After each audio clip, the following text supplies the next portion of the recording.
Uh, Shalom, shalom, shalom, Israel, everybody in the school, as well as everybody online. Brother Nakwam, Shalom, Brother Mos.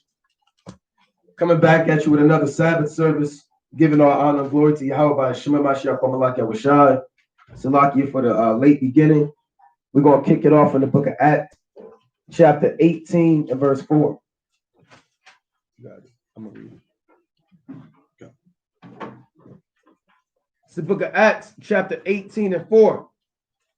And he reasoned in the synagogue every Sabbath and persuaded the Jews and the Greeks. Shabbat Shalom to all those tuning in on YouTube. Again, all praise to the Most High that we're allowed to do another Sabbath service. Right, this is more time for Israel to repent, get their spirits right, to make sure they're fasting, make sure they're observing the time diligently, showing brotherly love, charity, doing all they can to make their election sure. Right, and we're persuading the Israelites who know that they're Israel to continue to keep the commandments, and those just finding out, right, to forsake the world and come into this truth wholeheartedly. And the only way we're able to do that is Philippians 4:13. It's the book of Philippians, chapter 4 and verse 13. I can do all things through Hamashiach, which strengtheneth me.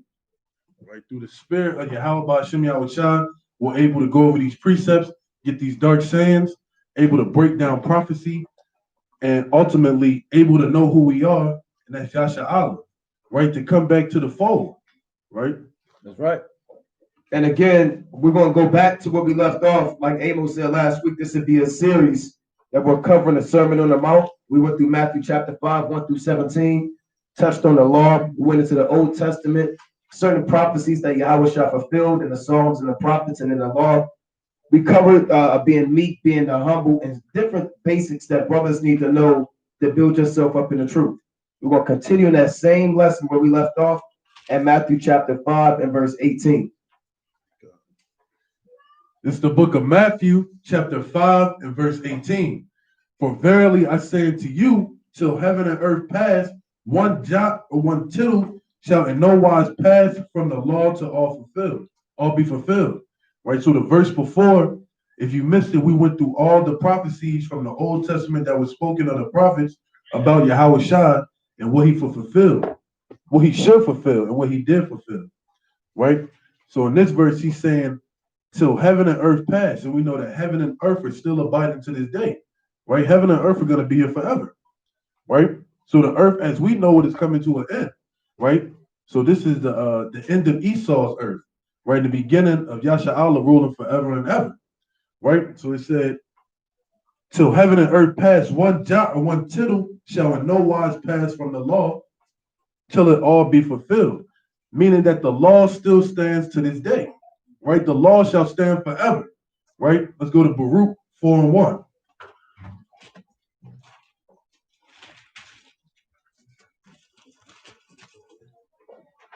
Right, Baruch 4 and 1. This is the book of the commandments of God and the law that endureth forever. Right? So this whole thing right here, not just the first 5 books, right? This whole thing right here, Salaki, this whole thing right here is the commandments of the Lord your God, which endure forever.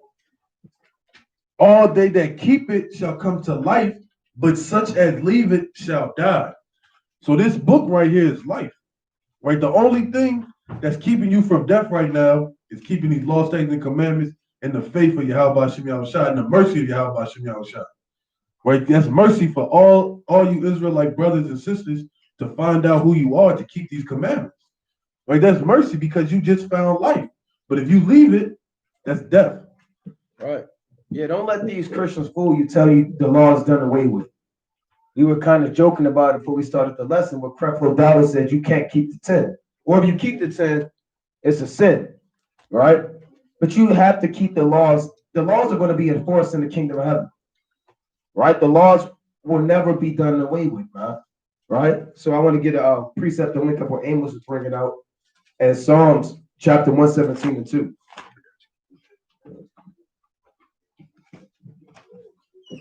The book of Psalms, chapter 117 and verse 2. For his merciful kindness is great toward us, and the truth of the Lord endure forever. Praise ye the Lord. Right. The truth of the Lord endures forever. What is the truth of the Lord that endures forever? The commandments, the law, that endures forever. So stop telling these people, you Christians, stop telling the people that you can't keep the laws and commandments because you want to eat pork. And there's always pork. It's either pork or break the Sabbath day, or shrimp, crab, and lobster, or shaving your beard, or it could be a woman, you got these women, a deaconess, right? Or a bishop, Bishop Shirley, you know what I'm saying? And she's the teacher of the congregation, you know what I'm saying? And they're not teaching no laws and commandments. Right.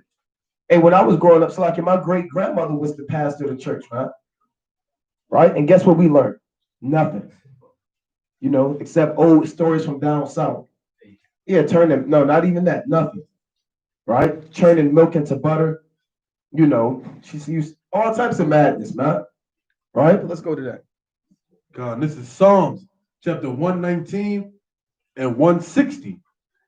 Thy word is true from the beginning, and every one of thy righteous judgments endureth forever. Right? So the righteous judgments are found inside the law. Right? The first 5 books, which is called the Torah. Right? You got the laws and the judgments for breaking these commandments.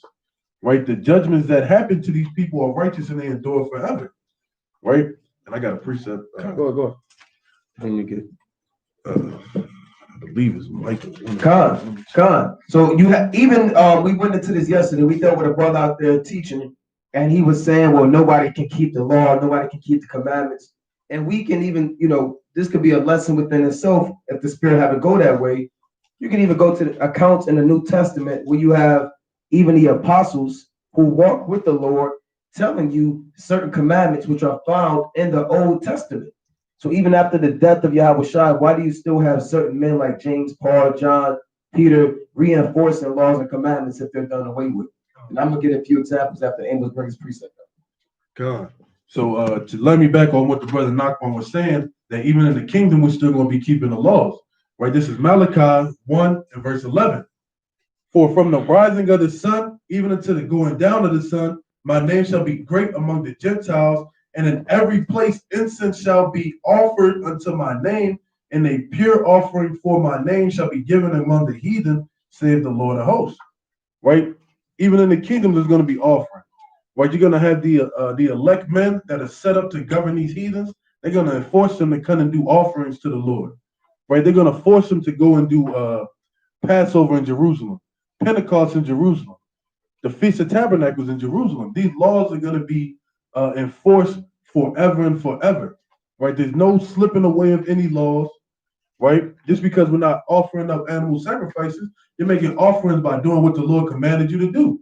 Right? That's your form of offering because you have your Yahushua, right?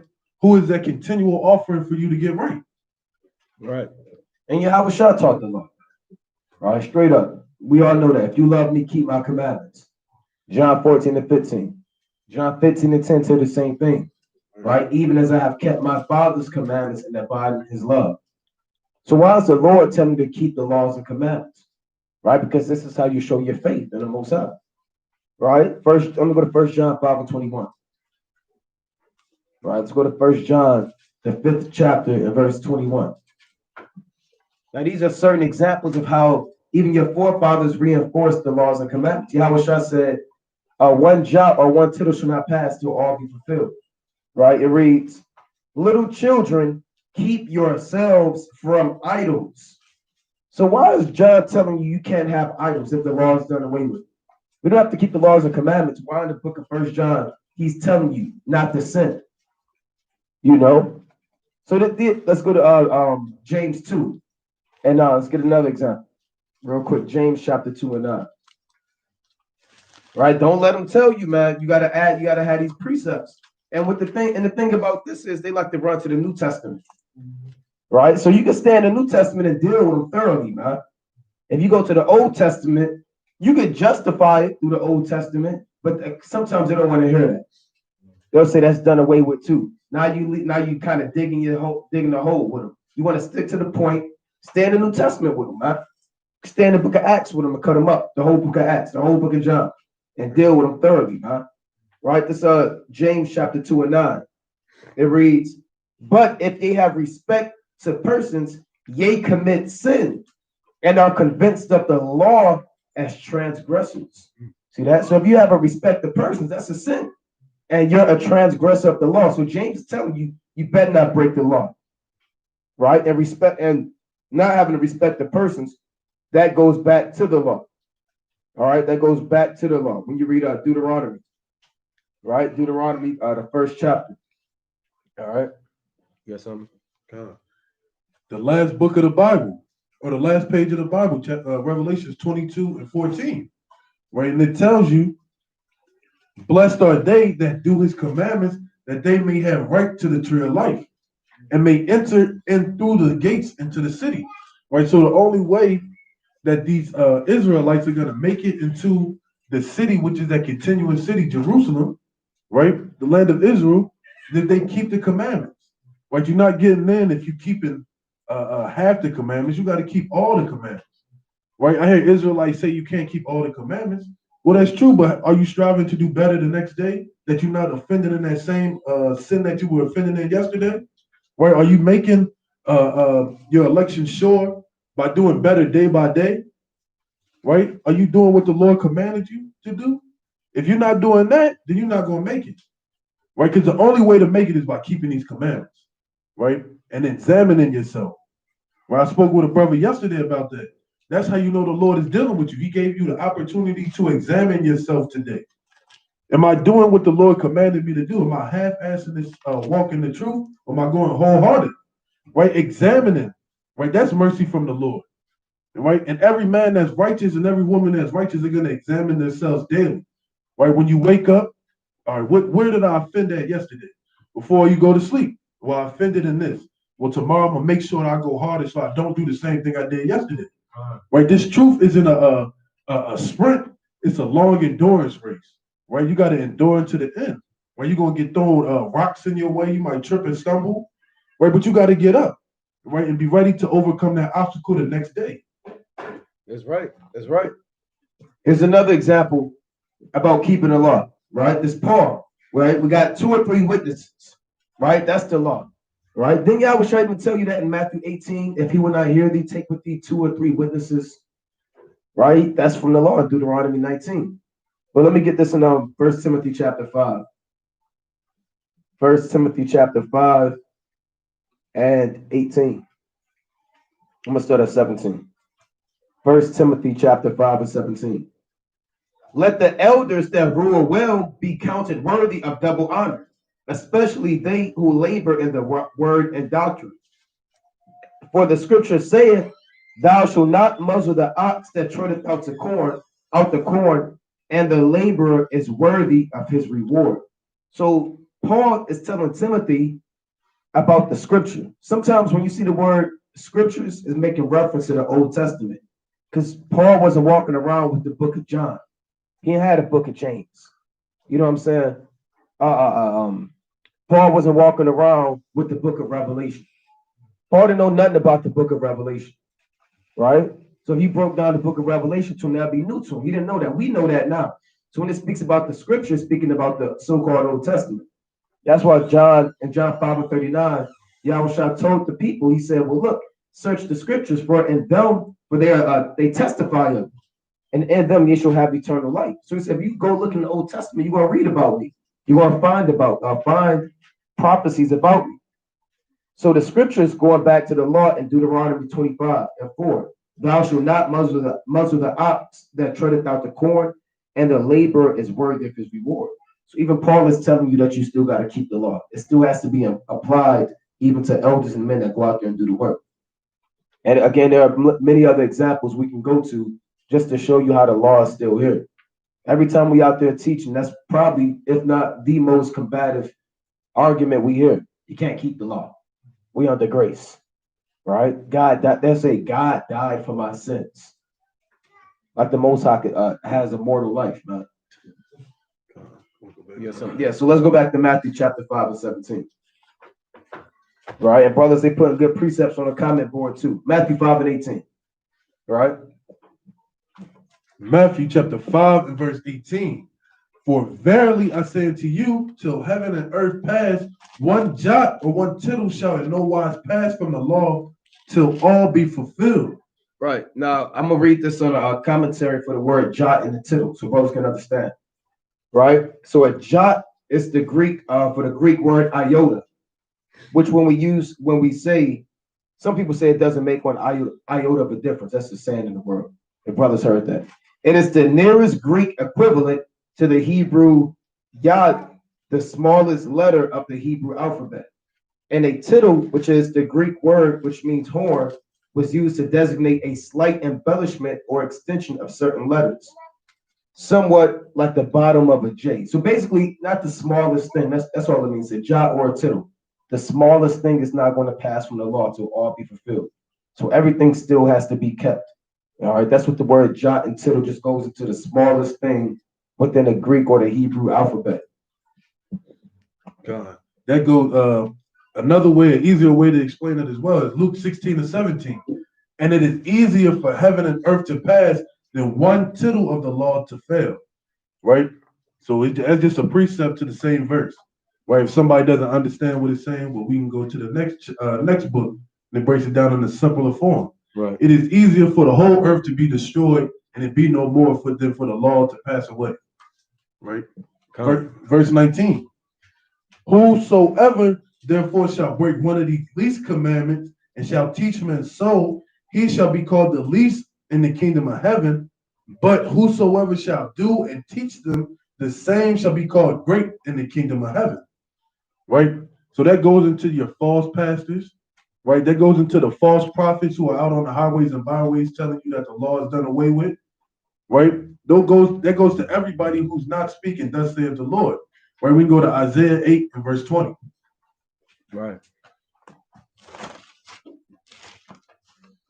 Right? This is the book of Isaiah chapter 8 and verse 20. To the law and to the testimony. Right? If they speak not according to this word, it's because there is no light in them. Right? If they're not speaking, thus saith the Lord, if they're not reverencing the Most High and telling people to keep the laws and to the testimonies that were written by the prophets, there's no light in them. Meaning the Most High is not dealing with these false prophets. The Most High is not dealing with these men who are saying, thus saith their belly, instead of thus saith the Lord. Right?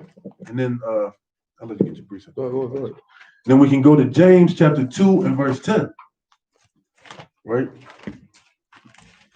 The book of James chapter 2 and verse 10.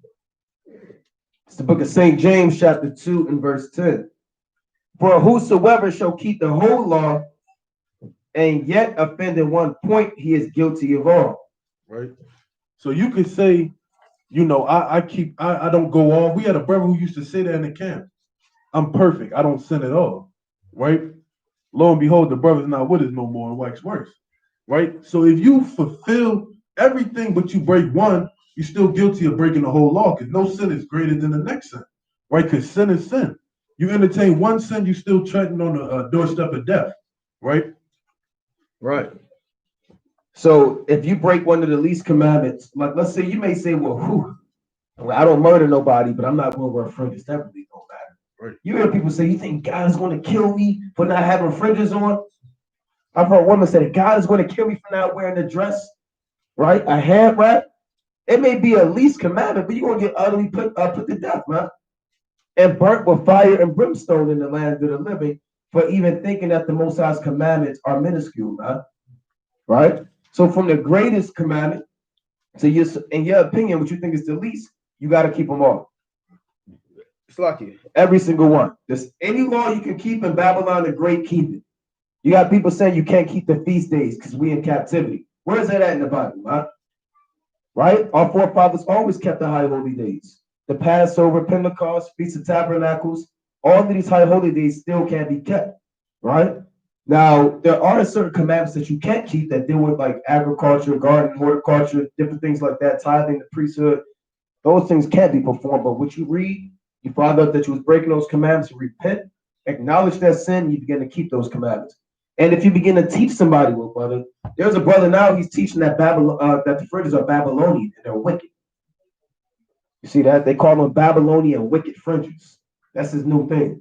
He got a lot of people kind of following that guy. So guess what? He's not going to make it. And the people that follow him, they're going to be cut down too. Because the Lord set that whole thing up. He set him up the Lord said to deceive and the deceiver are his. And it's like in Job chapter 12, 16, on down. Right? So you got people teaching the least commandments, you know? It's like if you do that, you're gonna be called least in the kingdom. Meaning you're not going to make it on this go around. And when you come back, you're gonna be least in the kingdom. You're not gonna be part of 144,000. Come. Matthew chapter 5 and verse 20. For I say unto you that except your righteousness shall exceed the righteousness of the scribes and Pharisees, ye shall in no case enter into the kingdom of heaven. Right? So what's that righteousness that the Lord is speaking about? Say it again, brother. That's exactly what it is. You go to Deuteronomy 6 and 25. Right? Deuteronomy 6 and 25 tells you what the righteousness is. Right. Deuteronomy chapter 6 and verse 25. And it shall be our righteousness if we observe to do all these commandments before the Lord our God as he hath commanded us. Right. So that's how your righteousness exceeds, the scribes and the Pharisees. Because the scribes and the Pharisees were nothing but a bunch of hypocrites. Right. They tell you what to do, but then the complete opposite. Right. That'd be like us telling you, look, make sure you pay your taxes, man. And we sitting back not paying taxes. That'd make us hypocrites, man. Right? That'd be like us telling you to keep the Sabbath day, but every time you see us, we out at 7-Eleven getting a whole bunch of Black and Milds and pork soda. Right? Whatever that is. But that'll be right. But that'll be what being a scribe and a Pharisee is, man. You a complete hypocrite. Right? So if you magnifying the commandments, right? If you're not doing it more than what the scribes and the Pharisees are doing it, then you're not going to make it. Right? The modern day scribes and Pharisees going to the pastors. Right? If your righteousness isn't exceeding theirs, then you're just a modern day Christian. Right? Yeah, this is another precept of righteousness. Psalm chapter 119 and 172. Psalm chapter 119 and verse 172. Again, you'll hear people say, I'm righteous. And you ask them why. Well, I have a soup kitchen. I hold the door for old white women when I help them bring their groceries to the car. But that don't make you righteous. I stop at the red lights and let's go to see what the Bible says. I got it right here. My tongue shall speak of thy word, for all thy commandments are righteousness. That's plain. Right? All the commandments are righteousness. Now, with that being said, too, when Yahweh came on the scene, the Lord said in Philippians 3 and 9 that the righteousness is of Yahweh Shah. You still have to keep your law. Keep the laws to show your faith. You got to go back over this milk, man. Let's go to Romans chapter 10 and verse. We can start at 1. Romans chapter 10 and 1. Let's go to the book. Let's get it. Romans chapter 10 and 1. Romans chapter 10 and 1. Brethren, my heart's desire and prayer to God for Israel is that they might be saved. For I bear them record that they have a zeal of the Most High, but not according to knowledge. Right. So everybody say they got love for the Most High. They love the Most High. The Most High is their favorite. Right. But they don't have the zeal for the Lord according to the knowledge. Right. The only way you get the zeal according to the knowledge is reading and being taught by men that have understanding. That's right. And the Lord said, I'm going to read on in verse 3. For they being ignorant of the Most High's righteousness and going about to establish their own righteousness, have not submitted themselves into the righteousness of God. Right, that's heavy right there, man. They established their own righteousness, man. Right. They set up their own commandments on what to live by. Right? Every time we out on the streets, somebody be like, I'm living righteous. Well, what's living righteously? How do we know you living righteously if you're not saying, thus saith the Lord? You're not going by Yahweh by Hashem Yahweh Shah's form of righteousness, then you living in sin. Right? You living in wickedness. Right? There's no cut cards with the Lord. Right? It's either this or it's that. Are you keeping the Sabbath or you're not keeping the Sabbath? Are you eating pork or you're not eating pork? Or are you eating crab, shrimp, and lobster or you're not eating crab, shrimp, and lobster? Right? You can't add to your own commandments. Add to the Lord's commandments. Right? I can't make a high holy day like Jeroboam did. right, and say it's righteous. Oh, we can't travel to Jerusalem no more. Look, you see these animals I done set up right here? You see how gold they? These are your gods. He created his own righteousness, right? And look what happened to the northern kingdom after that, man. They pretty much withered away, right? That's why you got Paul in the New Testament going towards the Gentiles to graft them back in. Right? You set up your own righteousness, the Lord, he does away with you swiftly. Right. That's like them pastors telling you you're not gonna make it to heaven unless you give me your tithes. Right? Give me your tithes. Don't you want to make it to heaven? Right? Pay me a little bit more, and then you can make it to the kingdom. Right? That's establishing your own righteousness, man. Right? Telling brothers, look, brother, you know I gotta talk to your woman, brother. It's the order, brother. Right? Let me talk to your woman, brother. Right? You wait out. There was a camp. This brother and his woman went to get counsel from this elder, and the elder kind of made the brother stand out in the cold and hold post while he counseled his wife for 3 hours. See that? Counseling his wife by herself for 3 hours, his brother outside holding post in the cold. Then a woman comes downstairs. Okay, you ready to go? It's all worked out, right? And then the brother said, the brother kind of had his head down, but I guess he wanted to make it to the kingdom. So that's what he got to do, right? And them things happen every day, man. That happened in the Catholic Church. Give me a little boy. Make your boy an altar boy, right? Yeah, being an altar boy is going to make you and your family closer to God. That's what the Catholic priests say. So they say, here, don't you want to be an altar boy? You see him on stage walking with the stuff, and then, and they singing. And then after that, guess what's happened to that little boy? He getting jammed up, man. Now the family, they think that they're going to make it because this Catholic priest has established his own righteousness, man. And a lot of Northern Kingdom, you into that Catholicism, man. Like Southern Kingdom is into Christianity. See, Arabs, Jacob to Islam, they established their own righteousness. They dye their beard orange, right? They make salat. They go to Juma. You know what I'm saying? They praying to a rock. That's not your righteousness. Again, like the brother said, if you're not keeping the commandments, it's over, man. It's lights out. You're not gonna make it, man. God. And the new thing going on, in Israel is a lot of men coming up saying that they are the Messiah. Now, I've been seeing that like crazy, man. It's like 10 different men saying, I'm the anointed one, calling themselves Yeshua or Yehudi. Right. Right? That's what's been going on a lot, man. They create their own righteousness now. So, this is just a signs of the times, man. I was handling some stuff, and I was in this lobby, and they had the TV kind of playing, and they were showing how you had this Edomite. A lot of these Edomites, they'll go into the Bible and make like a real cult-like thing, man. Where they had they was molesting these little kids, and they told them, look, if you don't perform different acts on these people, you're not going to make it. You're going to burn in hell, right? And this was out there in what's that weird state? All the creeps be at Utah, man. Utah. Out there in Utah, the Mormons and them different cults be at. They told them parents, look, if you want your kids to make it, you got to kind of offer them up to me, man. So a lot of them, they had their head down. They talked about it. Said, look, what do we do? Well, look, maybe if you want to make it, just give it to him. Give her the daughter, and then look, he'll treat them well. And a lot of them people that came out and said, look, we got messed with by this guy.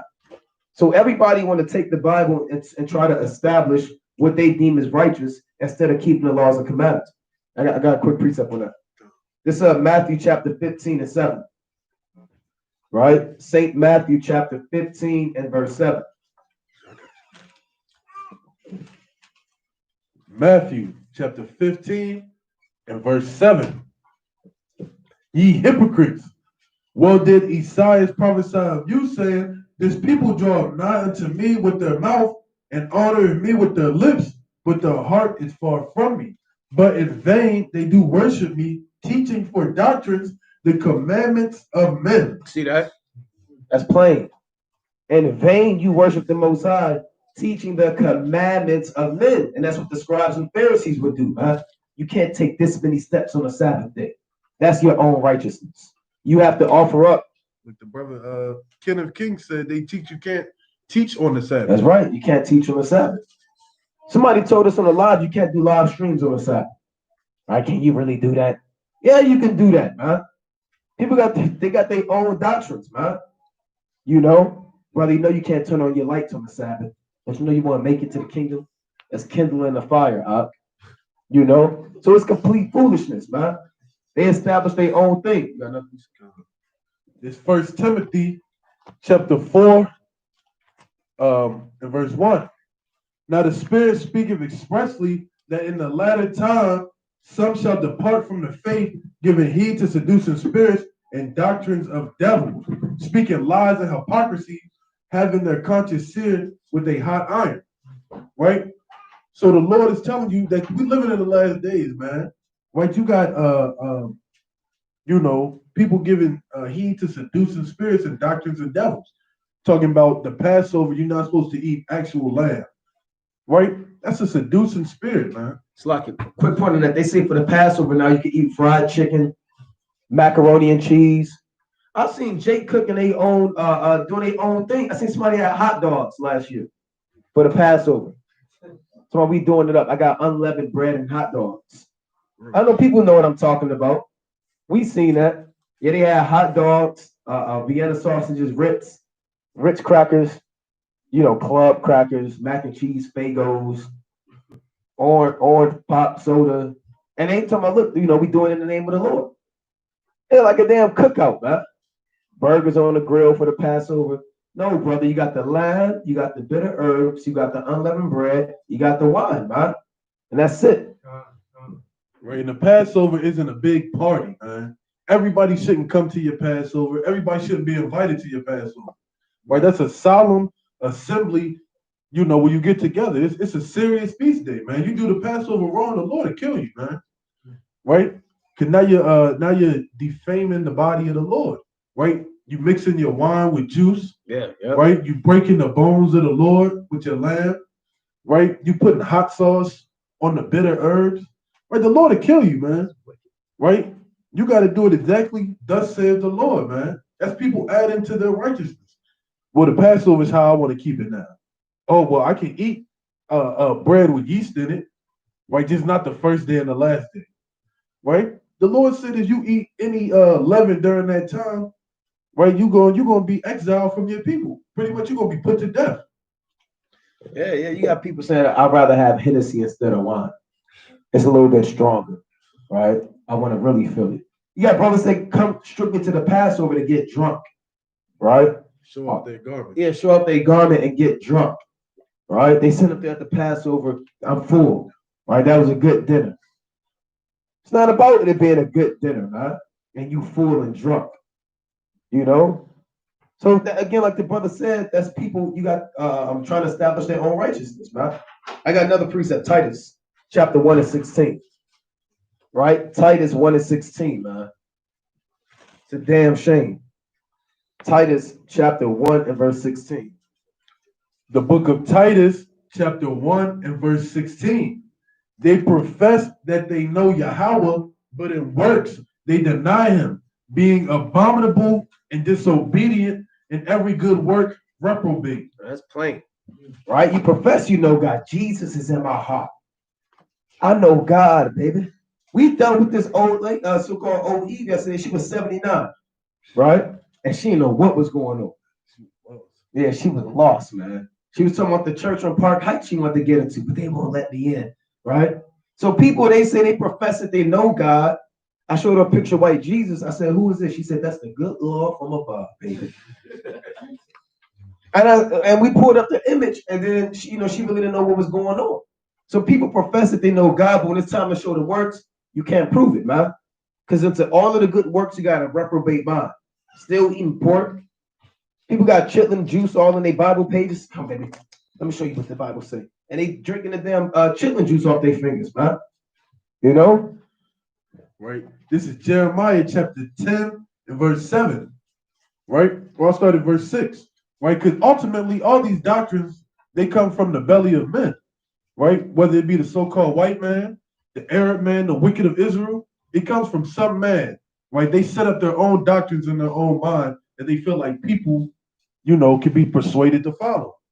Right? Jeremiah 10 and 6. For as there is none like unto thee, O Lord, thou art great, and thy name is great in might. Who would not fear thee, O king of nations? For to thee doeth it obtain, for as much as all among the wise men of the nations, all in their kingdoms there is none like unto thee. But they are altogether brutish and foolish. Their stock is a doctrine of vanity. Right? So everything that they do and set up is a doctrine of vanity, man. Everything they teach is just vain, right? You got men teaching the opposite of what thus says the Lord is, right? If you die, you're not going to make it to the kingdom of heaven. There's no such thing as regeneration, right? You got people that's commanding brothers to get baptized in water, right? You got people that's commanding brothers to give all that they have and forsake their houses and follow them. Or flee, or shave your head. You got brothers in the truth that tell you now is the time. Like there's no time like now. Now's the time to shave your head and follow me in the wilderness. So they kind of living out in the wilderness after they shave their head. It's folly, man. Right? It's all together. Let me read it again. But they are all together brutish and foolish. Right? Pretty much they're stupid as hell, man.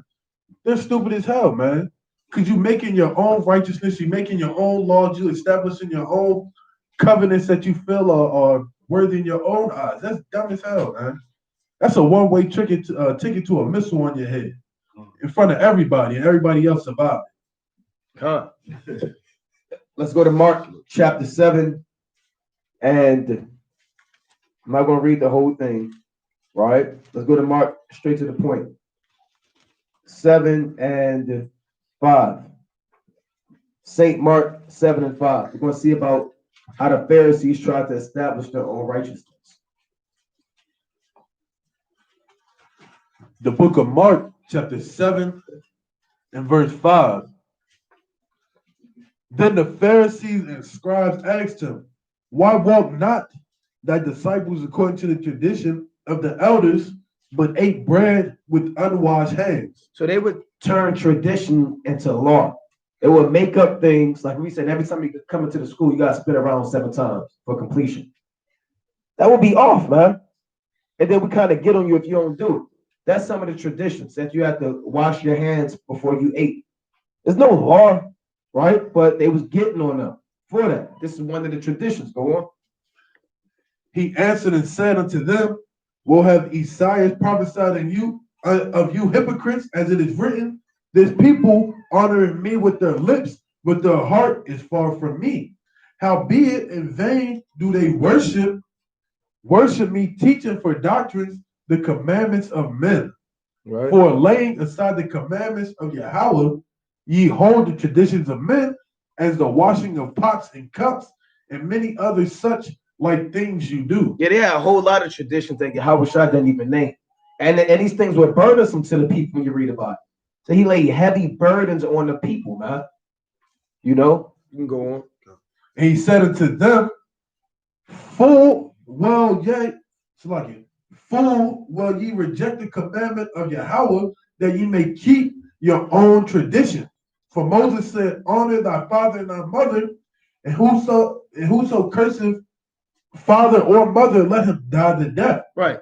So that's the 5th commandment, right? And there's other laws, like if you have a glutton and or a rebellious son, I believe that's Deuteronomy 21, he gets put to death. So the law says, honor your father and your mother. We're going to see how these Pharisees switched up the law to fulfill their own purpose and came up with their own tradition and their own righteousness. So Yahweh said, the law says, honor your father and your mother.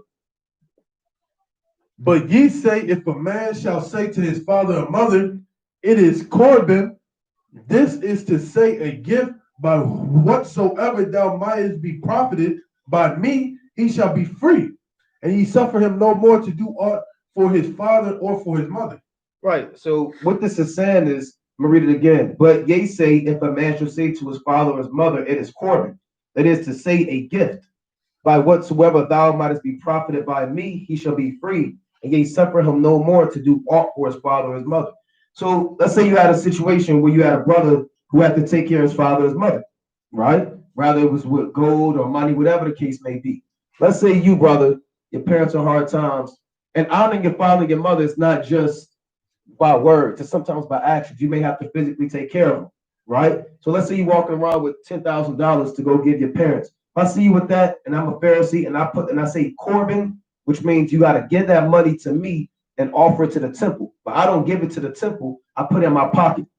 So what they would do is the people that would try to honor their father and mother with financial things, the Pharisees would see that and say Corban, which means offering, or that's a gift that you have to give unto the Most High. So by default, they would disannul, honor their father and their mother based off of the tradition that they had to get rich and pocket the people's money, right? So these are some of the traditions that they do. This is what your pastor does every day, right? Your pastors do this every Sunday, man. They'll tell you, will a man rob God? Right? They'll go to Malachi, will a man rob God? And then they'll put that on you, man, and they'll disannul the law by their own tradition.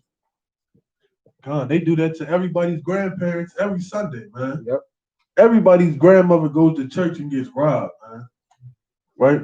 Go ahead, Elder. I remember when I was attending a Baptist church, they would make an announcement. Well, all the tithers come forth now to pay your tithe.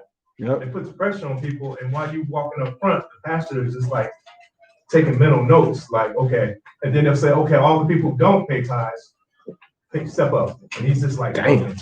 So I pressured myself to pay that tithes and living from paycheck to paycheck, like behind on my bills and everything. It's crazy. Yeah. I went to a church about 5 years ago, 4 or 5 years ago, right? It was a church in the hood. They had little kids dancing. They passed around the collection plate like 4 times, man, saying it's not a sin to give money, right? And like, why does he keep asking for money?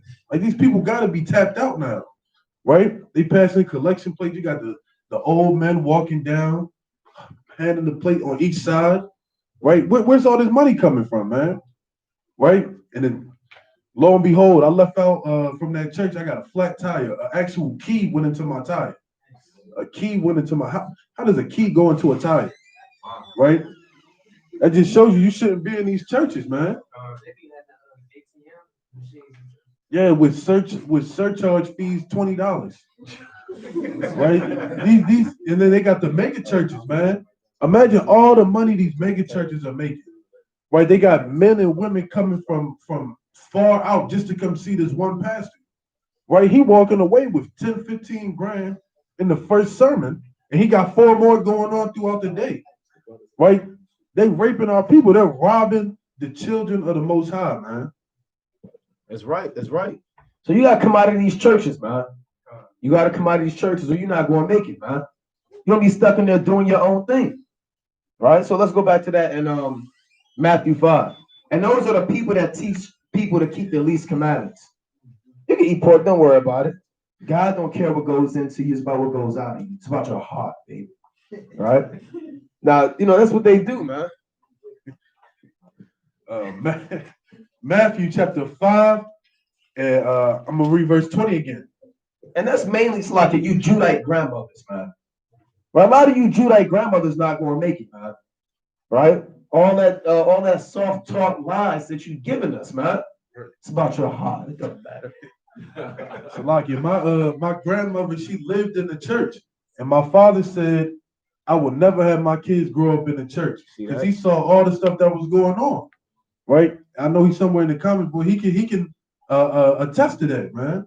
He said he had to go to church every Sunday, man, learning nothing, learning not a damn thing in there, man. And that's how it is. You go to these Christian churches, you don't learn nothing except for the pastor's name and his wife's name, right? And the name of the church. That's all you learn. That's all you learn, man. But you come out on the highways and byways for one Sabbath, man. That's like a lifetime of learning right there, man. That's like a lifetime of learning. That's right. Right. This is Matthew 5 and 20. For I say unto you that except your righteousness shall exceed the righteousness of the scribes and Pharisees, you shall in no case enter into the kingdom of heaven. Ye have heard that it was said by them of old time, thou shalt not kill, and whosoever shall kill shall be in danger of the judgment. Right? But I say unto you that whosoever is angry with his brother without a cause shall be in danger of the judgment, and whosoever shall say to his brother, Rakam, shall be in danger of counsel, but whosoever shall say thou fool shall be in danger of hellfire. Right. So again, this is the Most High through his son Yahushua warning the people. Look about the let's go to Isaiah 41 and 21 real quick. You'll see certain laws and you'll see them kind of amplified with the Lord. You'll go from adultery or which is a physical act, to even it can be a mental adultery, right? Lusting after a woman. You'll see the Lord said, "Thou shalt not kill," and you'll see the Lord magnify it and amplify it and say, "Well, look, if you hate your brother, you are a murderer," right? A lot of Yahweh did the exact opposite of doing away with the law. Isaiah chapter 41 and verse 25. No, 42 and 21. 42 and 21. Salakia. Isaiah 42 and verse 21. And it reads, "The Lord is well pleased for his righteous sakes. He will magnify the law and make it honorable." See, that's what we're reading about the Lord magnifying the law and making it honorable, right? So now these laws were, taken with a grain of salt to the people. Yahweh Shah came and magnified the law. So it just went from in Matthew 5 and 21, I've heard, meaning this is in the Old Testament. By them of old time, thou shalt not kill. Who's the them of old time? Our fathers, the prophets, who testified to the people about the law. So the law says in Exodus, I believe that's 20 and 13, thou shalt not kill, right? And whosoever shall kill shall be in danger of the judgment. I mean, you on your way to get stoned. That's the danger of the judgment. It's about to be lights out for you. But I say unto you that whosoever is angry with his brother without cause shall be in danger of the judgment. So if you angry at your brother, I mean, if you hate your brother without cause, I'm just mean mugging the brother for no reason, man.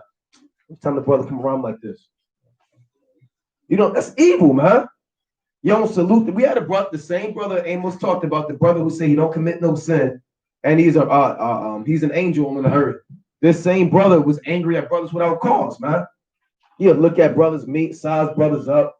All right, what up, So guess what? The Most High is going to pull your card, man, and pluck you out the land of the living. So you can't be angry at your brother without cause, man. And it also says, Salakia, and whosoever shall say to his brother, Rakat. Now, Rakat, it just means like a fool, right? You got this uncontrollable anger and hatred towards your brother. You just cussing out brothers, man, for no reason, right? Going on, it says, shall be in danger of the council, but whosoever shall say thou fool shall be in danger of hellfire, meaning thermonuclear destruction and chariots. That's Matthew 5 and 22. This 1 John 3 and 15. "Whosoever hateth his brother is a murderer, and ye know that no murderer hath eternal life abiding in him." Right? That goes back into the law. Thou shalt not hate thy brother in thy heart. You should otherwise rebuke him, right? And not suffer sin upon him. So if you love your brother, right, you're gonna rebuke your brother, man. And some rebukes are not comely. Some rebukes are not pretty and it's hugs afterwards. Some rebukes, you might be ready to fight somebody because they're telling them about yourself, right? But if you hate your brother, you're a murderer, man, right? If I know Naquan got a bad weed demon and I don't tell him about it, or I keep putting him in a position where he's gonna keep buying more weed, I'm a murderer, man, because I'm putting my brother to death. Right, I may not do it with my own hands, but my actions, I'm doing it. Right? I'm gonna jump down to verse 18. "My little children, let us not love in word, neither in tongue, but in deed and in truth." So the only way you can show your love towards your brother is in deed and in truth. Meaning, in deed is what you're doing to help benefit your brother. Right? Bring him closer to the Most High. Bring him closer to the Lord. Right? What am I doing to bring my brother closer to eternal life? And in truth, by keeping the whole commandments. Because really, the whole commandments is just nothing but love, man. The whole commandments is nothing but love from the beginning of them to the end. Right? I'm not gonna do something I don't want this brother doing to me. Right? I don't want this brother stealing from me or robbing me, so I'm not gonna do the same to him. Right? Everybody, grandmother used to have the golden rule: do it to others as you would want others to do it to you. But that's what the commandments is. That's the golden rule to live by. Let me get this in Matthew 7 and 12. So look at what the brother's going into. St. Matthew chapter 7 and 12. "Therefore, all things whatsoever ye would that men should do to you, do ye even so to them, for this is the law and the prophets." So it sums up every law and commandment is how to serve the Most High or how to treat your brother. Either one of those two things. All of the prophets testified of how to serve the Most High, and how to love your brother. So if you're fulfilling Matthew 7 and 12, all things whatsoever ye would that men should do to you, do ye even so to them. That's the fulfillment of the law and the prophets. Again, like the brother said, I'm not about to go and steal from his brother because I wouldn't want that done to me. Neither would I covet anything this brother has. I wouldn't want that same action put on my end. Right? So that fulfills all of the laws on loving your brother as yourself, right? And serving the Most High. Back to Matthew chapter 5 and verse 23. Therefore, if thou bring thy gift to the altar, and then reimburse that thy brother hath aught against thee, leave there thy gift before the altar, and go thy way first, be reconciled to thy brother, then come and offer thy gift. Right? So don't try to offer up gifts if you holding a grudge in your heart towards your brother. Right? Don't go and pray and you got a mean grudge towards a brother that you haven't forgave him for. Before you do anything, you need to go mend that relationship. Right? In Israel, we're not burning bridges, man. We bringing them back together, man, because you never know who you're going to need in these last days. Right? Let's go to 1 Peter 2 and 8.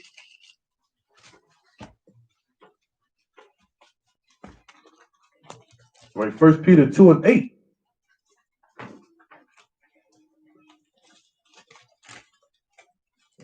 Like it was the 2 Peter 2 and 8. 2 Peter. Might be 2 Peter 2 and 8.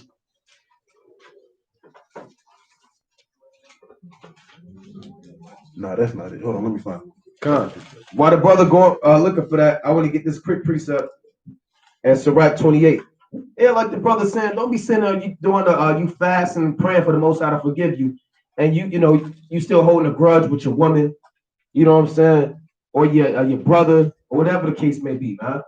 You hate that dude at work, your brother that you had odds with because he stepped on your shoes and forgot to say he's sorry or something, man. And you holding on to that, man. You got people in the truth and people in the world that have not forgiven somebody. They said, I ain't talking to him. It's been 15 years. It's been 20 years. I had talked to him since 20 years off of what he did back then. And I don't forgive him. Right? The Most High, what do you say? Forgive, but don't forget. They got these sayings in the world, man. Right? But let me get this in Sirach chapter 28 and 1. Right? Sirach chapter 28 and 1. And you got people that'll pay people back, man. Oh, he stepped in my shoes. All right, I'm going to smash his car window, man. Right? So, they take things to the extreme. This Sirach 28 and 1. He that revengeth shall find vengeance from the Lord, and he will surely keep his sins in remembrance. So that tit for tat, railing for railing spirit, the Most High won't pay you back. And you think you're going to pay this brother back for what he did, so you wait till the Lord catch up with you, man. Verse 2. Forgive thy neighbor the hurt that he hath done unto thee, so shall thy sins also be forgiven without praise. And, Jake got this high murder rate in all of these cities because they can't even keep this commandment. You know how many murders, will just be done away with if Jake will learn how to forgive? And Jake, you kill each other over the dumbest thing, man. Kool-Aid, who make the best Kool-Aid? That was in Detroit a few years ago. You had this dude shot the dude because he made better Kool-Aid than him, huh? Jordan, people stabbing each other over Jordans, trampling each other over Black Friday. Basketball games. That's in the movie, man. They showed that in what movie? They shot that little boy, man, because he was crossing them up. Was that Above the Rim? Was that Tupac? Yes. Yeah, that was Above the Rim. And he shot the young kid, man, in Above the Rim. Wood Harris. Yeah, Wood Harris, man. I think he fled the scene. The dude and White Man Can't Jump. I'm going to my car, and I'm gonna get my gun, and I'm gonna shoot everybody out here over a basketball game, huh? Right. So dice games. Yeah, dice games. Gambling folly, huh? Right? Reading on verse 3, Sirach 28 and 3. One man beareth hatred against another, and doth he seek pardon from the Lord? That's a rhetorical question. We should know the answer to that. Verse 4. He showeth no mercy to a man which is like himself, and doth he ask forgiveness of his own sins? If he that is but flesh nourish hatred, who will entreat for pardon of his sins? Remember thy end, and let enmity cease. Remember corruption and death, and abide in the commandments. Remember the commandments, and bear no malice to thy neighbor. Remember the covenant of the highest, and wink at ignorance. Sometimes you gotta wink at ignorance, man. You gotta take the high road. You gotta be the bigger man. You don't have everything's not doesn't have to be confrontational. You don't gotta say something all the sometimes. Look, you kind of keep it moving. Take a strong man to do that, and a strong sister to wink at ignorance. There's one more. Abstain from strife, and thou shalt diminish thy sins, for a furious man will kindle strife. So forgive your neighbor. See that? So forgive your neighbor of the sins, man. Right? And abstain from strife. Stop starting stuff all the time, man.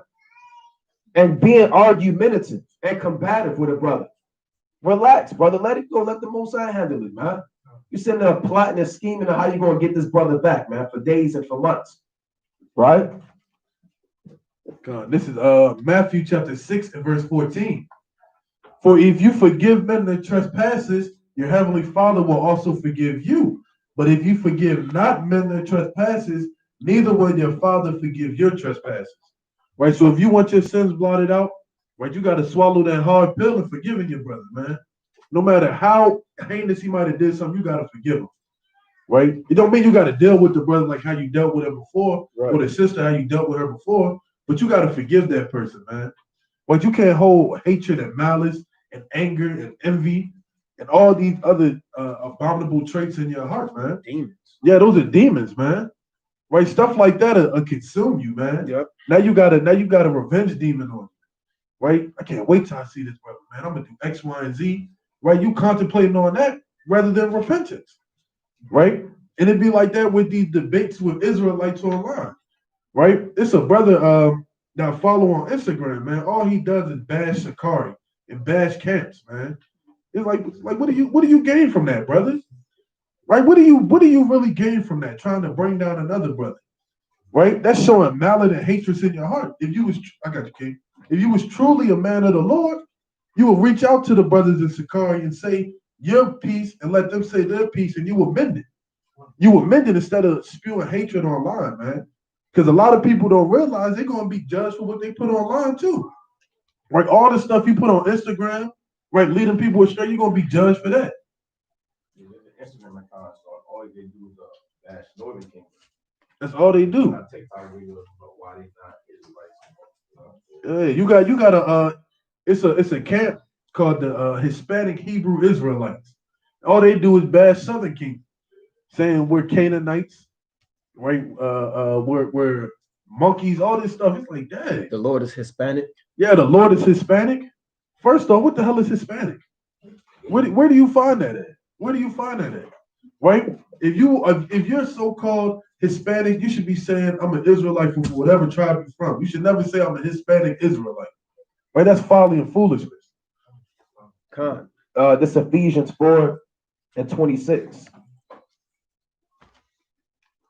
Let's go to Ephesians chapter 4 and 26. It reads, "Be ye angry and sin not. Let not the sun go down upon your wrath." So it's all right to be angry. I mean, you have emotions, right? The Most High gets angry. You see that? Look, soon as we say something about it, you got somebody in the comment boards. Mexicans are not Israel. You see that? It's crazy. You see that? Man. Right? Yeah, so let's read it again. Ephesians 4 and 26. Be ye angry and sin not. So, like we were saying, you have emotions, right? You may get angry, right? But don't cause that anger to lead to a sin, man. All right? You so angry is built up, and now you kind of beating up the brother now, man. You wait till all of the brothers leave the school, you kind of catch him by himself, man, on his way to the bathroom, and pummel the brother before camp. Right? Then try to come to camp like nothing happened. Right? Now, it also says, neither give place to the devil, and let not the sun go down on your wrath. Meaning before the sun go down, rather the sun set at 6 p.m., 8 p.m., you gotta forgive that brother and let it go in your heart and your spirit, man. If you don't, you're gonna give place to the devil. Meaning what? You're gonna let them demons come down on you, and now that anger is gonna turn to murder, or that anger is gonna turn to envy. Or that envy demon may call a lust demon. Now you want the brother wife. Yeah, I'm going to get him back. I'm going to take his wife now. All right, you was just going to kind of step on his shoes, you know what I'm saying, when he wasn't looking. But now you want his wife. Now you outside in the parking lot while he on his way to work, taking pictures. right? With gloves on, man. All right. So you want to let that go in your heart so the Most High could forgive you, man, of your sins. You know, I was kind of watching something like that. They had this dude stalking his woman and, holding on to grudges, man. Taking pictures of her and her son, right? Putting hidden cameras all in their house now, right? So the Most High could get you over to these demons, man. You start stealing. God. This First Samuel chapter 16 and verse 13. Then Samuel took the horn of oil and anointed him in the midst of his brethren, and the Spirit of the Lord came upon David from that day forward. So Samuel rose up and went to Ramah. But the Spirit of the Lord departed from Saul, and an evil spirit from the Lord troubled him. Right? And we know that spirit was jealousy and hatred towards David. Right? It's no telling how far. It don't really get into details. How long Saul was sitting there contemplating on what he going to do to David. He probably couldn't sleep, right? Bathing, thinking about killing killing David, right? Eating, stabbing his chicken or his lamb, talking about this is going to be David in that day. Right. Right? It's no telling the evil that the Lord put on Saul, man. And Saul's servant said unto him, behold now, an evil spirit from the Lord troubleth thee. Right? Your countenance can change so much. The brothers around you be like, look, this dude got a spirit on him, man. Right? You see somebody be like, man, we gotta get away from him, man. Check his spirit out. Look how he acting. Right? And you can see that if you discerning the people that you're around, you can see those evil spirits on brothers. Right?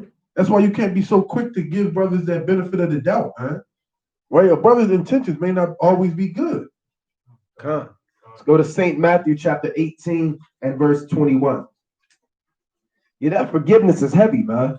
You may be keeping all the commandments perfectly, fasting, giving tithes, or it's like giving alms to brothers, being charitable.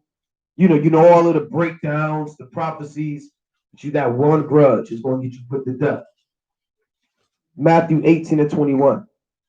Then came Peter, and the Most High sees what's in your spirit, like the brother Paul, man. You can't hide that, right?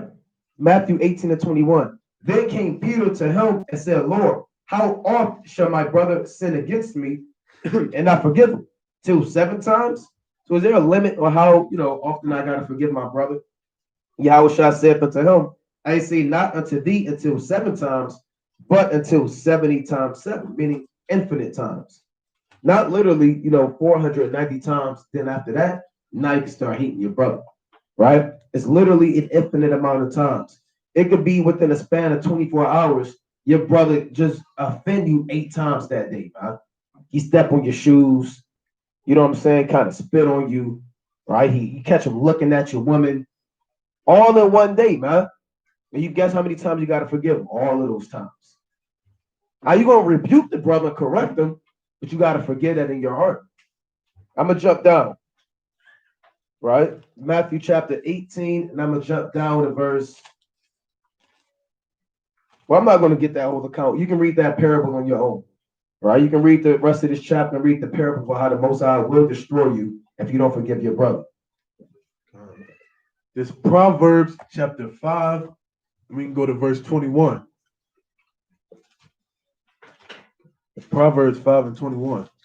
It says, for the ways of man are before the eyes of the Lord, he pondereth all his goings. Right? So any way that you go in the Lord, he's beholding everything you're doing, man. Your thoughts, your intentions, your intent. Right? Verse 22. It says, his own iniquity shall take the wicked himself, and he shall be holden with the cords of his sins. Right? So you're going to be taken with those sins that you're holding on to, man. Right? That jealousy, that judgment that you want to exact on your brother without mercy. Right? All those things are going to engulf you in wickedness, and you're going to be put to death, man. It says his own iniquity shall take wicked himself. Right? Meaning all the abominable things that's going on within your heart, man. It's going to take hold on you and slowly root you out of this truth, lead you into the valley of death, man. Right? And then we could jump into the next chapter, Proverbs 6 and 16.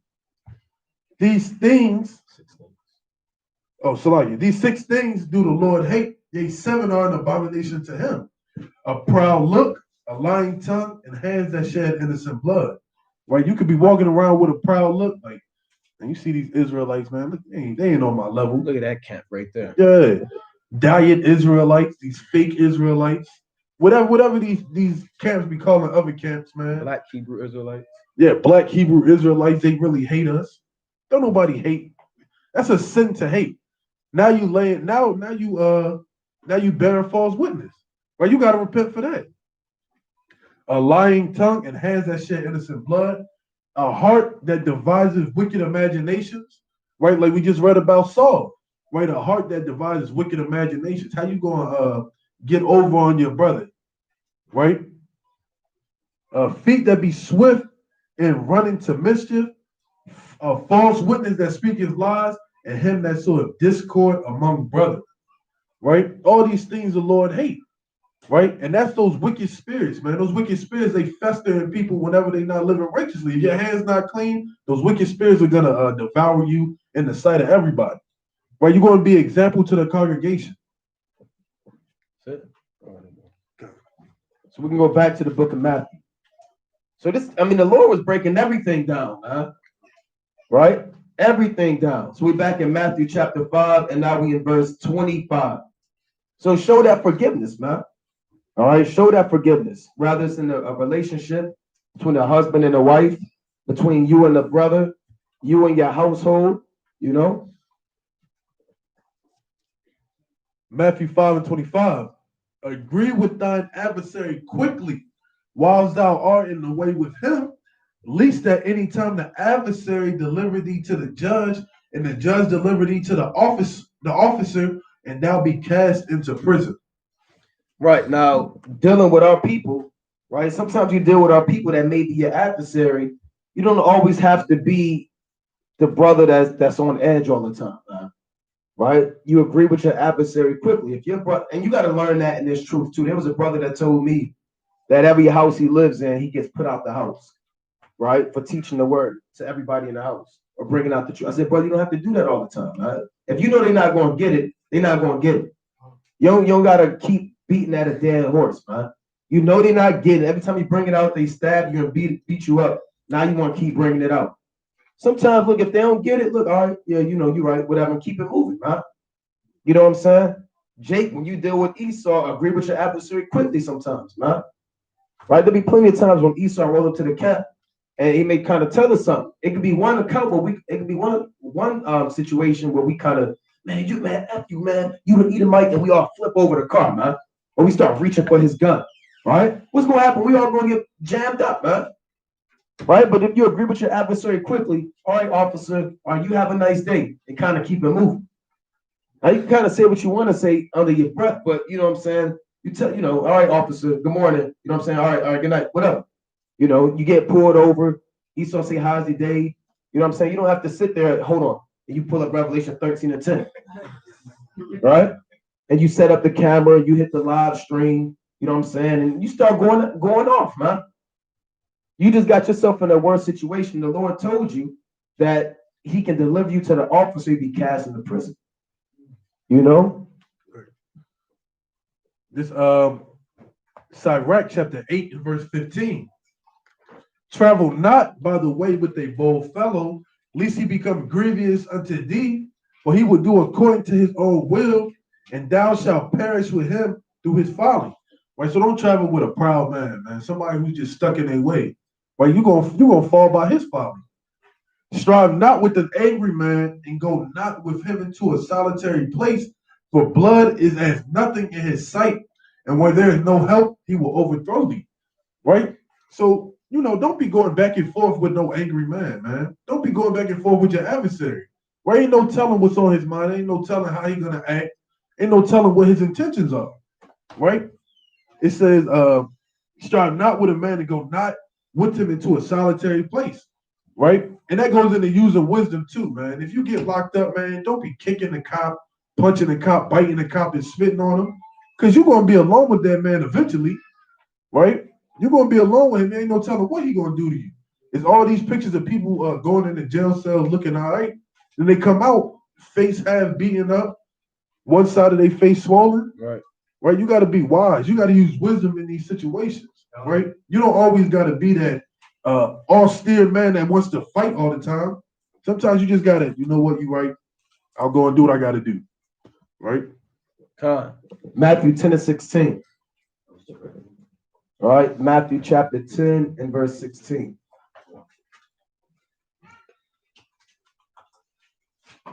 Behold, I send you forth as sheep in the midst of wolves.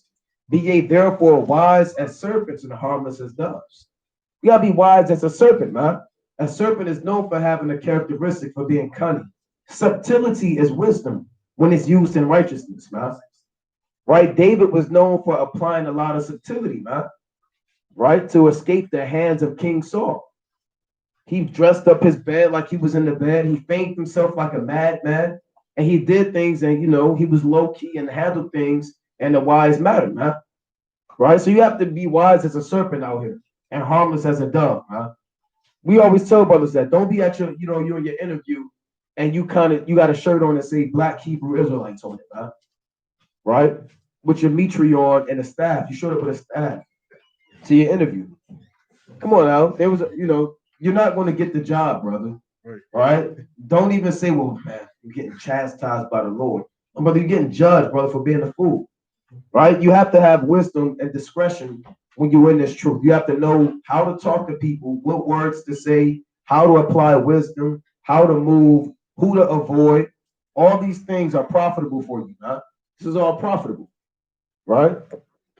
It's Ecclesiastes 3, man. It's a time and a place for everything, man. Right. And a wise man is going to discern the time and the environment that he's in, man. Some things are better left unsaid. Right? Proverbs chapter 25 and verse 8. Go not forth hastily to strive, lest thou know not what to do in the end thereof when thy neighbor hath put thee to shame. Right? So don't be so quick to always want to be argumentative, man. Right? Don't the Lord deal with the meek? Right? Sometimes you got to take the high road, man. Sometimes you just got to be like, you know what, you got it, brother. I'll deal with it later, man. And that takes a strong man to do that, man. It takes a strong man to just be like, you know what, it is what it is. Right? And it said, lest he put thee to shame. Because you can be quick to go strive with a brother, he confound you, man. In front of your whole congregation, the whole family, man. Right? You quick, I'm going to go tell this brother what's on my mind. Right? And you ain't even get and meditate and analyze the situation and the outcome. You hasten to a brother, he start pulling up the facts, and now you're sitting there looking like a fool, man. Right? Or you strive, you go to try to fight a brother, and he kind of put hands on you, man. And guess what? You're embarrassed. So, Lucky, it was a movie back in the day. It was called Joe Somebody, I think, or Joe Nobody. I don't know, y'all. It was with Tim Allen. He was with his daughter, and the dude took the parking spot. His daughter was like, come on, Dad, we can just go get another one. He was like, no, I'm going to get my parking spot. Got out and got beat up in front of his daughter. And everybody's standing around looking. Right? This was before the cell phones and everything, but they just like, oh, my gosh. He had to walk through work with his head down. His daughter was ashamed to be by him. Right? Just understand what's going on, man. That's all you got to do. Yeah, stuff like that happens, man. Road rage. Yeah. You get out, you pop the trunk on somebody, right? And then guess what? You end up getting jammed up, huh? Right? You get out, you got a baseball bat, or you giving people the finger, now they following you home. Right? You get it wrong. Everybody's not a nice guy, huh? And everybody, they not them guys, man. Right? So you give a dude the finger because he cut you off. Next thing you know, he pull up in your driveway. He followed you all the way home. And they get out the car, man. So you got to kind of check your spirit, man. Because everybody's not them guys, like they say, man. God. It was a brother I used to work with, man. He said he followed somebody home who cut him off leaving out of the parking lot. See that? Said he followed him home. We worked together. Right, so he came to work the next night with like, yeah, I had to follow him. I'm like, yo, that's somebody's grandmother. She's like, you always doing this, man. You always trying to be the peacemaker, the benefit of the doubt. Come to find out the next week, he said he saw the same truck and it was somebody's grandmother. See that? I said, man, you could have gave that lady a heart attack, man. You should feel ashamed of yourself, man. I told him I hope he slip in the bathroom. Right? Like just joking with him, but I mean, you never know who you're dealing with, man. Right. What if that woman's son came outside and she told him that you followed her home? What do you think could have happened? Right?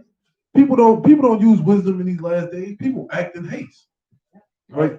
This Proverbs 22 and verse 24. Right? Make no friendship with an angry man, and with the furious man thou shalt not go. Right? Don't be trying to be a friend with somebody who's mad as hell, man. Get away from that man. Right? Least thou learn his way and get a snare to thy soul. Right? That's heavy, man. You learn his way, man. You learn what he's coming to do. You get a snare to your soul. Meaning you might get shot in the spine. Now you can never walk again. Right? The brother, what's the brother's name who got shot in the back 7 times? Jacob what? Jacob Blake. Right? Instead of just sitting there with the cop, man, he could have just been like, look, do what you gotta do and get up out my face, man. Ain't nothing we need to talk about. Right? Don't be that guy who wanna run to your car and reach in your car. Right? These Edomites, they trigger happy, man. They trigger happy. You got to use wisdom in these situations, man. Don't be trying to make friends with a cop while he's holding a gun at you. Be like, come here, give me a hug, man. No, you comply. You use wisdom. You comply, do what he says to do, and then leave it at that. That's right. It's Proverbs 25 and 28. Right? Proverbs chapter 25 and verse 28. He that hath no rule over his own spirit is like a city that is broken down and without walls. So a city broken down without walls, anybody can come in that city and disturb it, set it on fire, burn it, take people captive, rule over that spirit, man. Take it over, right? So you got to have rule over your own spirit, or somebody else going to rule over you, man. A whole bunch of demons that take over your whole vessel, man. And now they telling you what's right and what to do, man. You got to have some discipline in this thing, man. Some type of temperance. This Proverbs chapter 16 and verse 32. He that is slow to anger is better than the mighty, and he that ruleth his spirit than he that taketh a city. Right? So if you slow to anger, you better than the mighty. Right? Because you can let certain things pass. Everything don't require a reaction. Right? I used to hear that a lot when I was younger. Right? When you get older, you're going to realize that every situation don't require you to react to it. Right? Quiet is kept, man. Sometimes you just shut up, man. All right, go ahead. It is what it is. Somebody cut you off, man, keep playing your music. Right? It's better to make it to where you want to go than the Lord put a death angel in front of you because you didn't apply these precepts. Right? You didn't use what the Lord instructed you to do, and you acted in your own haste and how you wanted to react.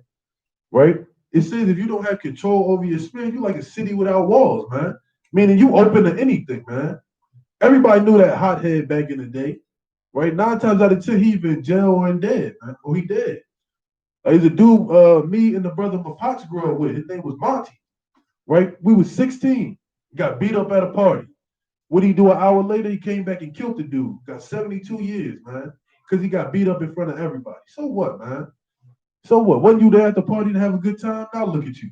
You're not getting out, ever. That's right. That's right. Ecclesiastes chapter 7 and verse, let's start at, it's like Ecclesiastes chapter 7 and 8. Ecclesiastes 7 and 8. Better is the end of a thing than the beginning thereof, and the patient in spirit is better than the proud in spirit. Be not hasty in thy spirit to be angry, for anger resteth in the bosom of fools. So don't be the brother the quick to be angry. You got to everything tick you off and set you off on edge, man. It's the smallest thing, man. Now you got an attitude. You got grown men that be catching attitudes with the smallest thing. Right, brother bumped into, walking around like an emotional woman, man. You can't be quick, brother. Grown man, you got a whole attitude of frowning up your face, pouting at a brother. You pouting, man. Sticking and puffing out your lip. Yeah, sisters too, man. You quick to get an attitude, rolling your eyes, darkening your countenance like sackcloth at a drop of a dime. From the smallest thing, you go from this to this, just like that, man. The little thing, man. You will be a fool. Anger resteth in the bosom of a fool, man. Right? It's lucky. It said better is the patient in spirit. So you want to have a patient spirit. That's a good thing to pray for. Right? To be to say all wise men exercise patience. Necessary patience in seeking the Lord is better than he that liveth his life without a God. Right? That's written. So right the 27th chapter, man. Or the 23rd chapter, I believe. God. This is Proverbs 14 and verse 17. He that is soon angry dealeth foolishly, and a man of wicked devices is hated. Right? So if you quick to react and not think, right, you're gonna deal foolishly, man. Right? 9 times out of 10, your first reaction may be wrong, man. It's better to sit back, examine, right, and then deal accordingly, right? So he that is soon angry dealeth foolishly, man. Right. So don't be quick to get angry, man. And if anybody dealing with that spirit or dealing with that demon, man, this is the perfect lesson for you. Right? We just went over 7 precepts on how to deal when you get angry, man. Like especially those who are in marriages, man. Right? It's easy to get mad. You around that person so much all damn day. Right? The smallest thing may piss you off, man. Right? She may have food on her face. Right? You chewing cereal with your mouth open. Or eating soup, slurping the soup. That'll tick you off, man. That's a pet peeve with me. To me, if I hear you slurping soup and eating cereal, man, oh man, I'll lose my mind. And then a spirit might hop on me, and then me and my wife could be arguing for the next 7 days, man, over cereal. Well, I hate the way you do this. I hate the way you do that. Or you don't do this. Wash your own clothes. Make your own food. I'm going this place. Right? Something so small. Sometimes you just gotta let it go, man. Let it go. And with your brothers too, man. A brother may do something that really piss you off. Just let it be, man. Or bring the brother to the side, like, I don't really like when you do that, man. Right. It kind of make me mad. I kind of put a spirit on it, man. Don't do that no more. That's a humble thing to do. Yeah, man. yeah. That's a humble, because brothers too proud to do stuff like that. Right. Nehemiah did it, man. He said, if you do this again, I'm gonna smite you. Right. He gave him a warning. He gave him a warning, man. That's a humble thing to do, man. Instead of just reacting and hitting somebody, like, look, brother, it really made me mad. I want you to know if you do this again, I don't know how I might react. Right. And then now the brothers on notice not to do that again to you. Right. Like it's certain brothers that like to embarrass you in front of women when they come around. Right? Oh man, playing roles. Yeah, playing roles, man. Right? Just tell the brother, look, don't do that, man. I'm not somebody to be played with. Right. You don't gotta say that. But say something that's gonna let the person know the serious of the situation. God. This is a precept for that. This Proverbs 25 and 23. The north wind driveth away rain, so doth an angry countenance a backbiting tongue. So you kind of can look at a brother, man. The brother know not to play no games, man.